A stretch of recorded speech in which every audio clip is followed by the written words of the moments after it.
शमूएल की पहली पुस्तक अध्याय 5। फिलिस्तीन के लिए संदूक विपदा का कारण। तब फिलिस्तीनियों ने परमेश्वर के संदूक को छीनकर उसे एबेन एजेर से अशदोद को ले गए। उन्होंने परमेश्वर के संदूक को दागोन के मंदिर में ले जाकर उसे देवता के पास ही रख दिया। तड़के जब अशदोद वासी जागे, उन्होंने देखा कि यहोवा के संदूक के सामने दागोन भूमि पर मुंह के बल पड़ा हुआ था। तब उन्होंने दागोन को उठाकर दोबारा उसके स्थान पर स्थापित कर दिया। जब वे अगले दिन सुबह उठे, उन्होंने देखा कि दागोन दोबारा यहोवा के संदूक के सामने मुंह के बल भूमि पर पड़ा हुआ था।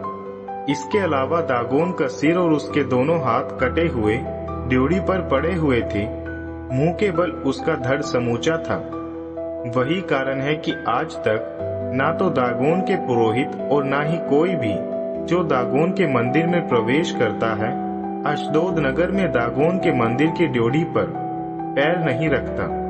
यहोवा ने अशदोद नगर वासियों पर प्रबल प्रहार किया।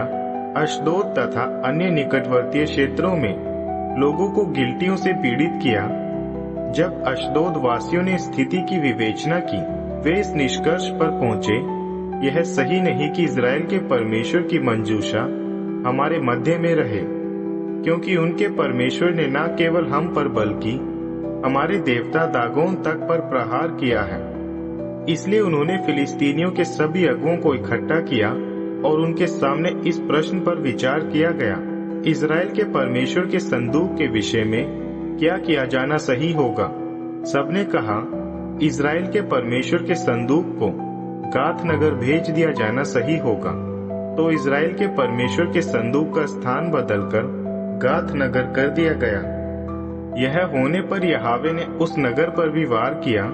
इससे वहां घोर आतंक फैल गया। यहोवा ने उस नगर के हर एक व्यक्ति पर वार किया। तब उन सभी को गिलटियां निकल आए। तब उन्होंने परमेश्वर के संदूक को एक्रोन नगर भेज दिया।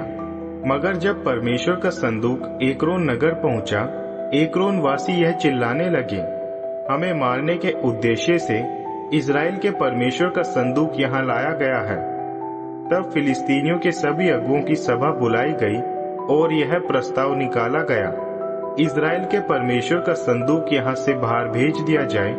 सही है कि यह उसके निर्धारित स्थान पर जाए कि यह हमारी और हमारी प्रजा की हत्या ना कर सके।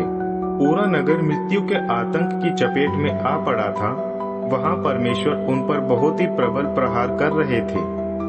जिन लोगों की अभी मृत्यु नहीं हुई थी, उनकी देह गिलटियों से भरी पड़ी थी। नगर की दोहाई स्वर्ग तक जा पहुंची।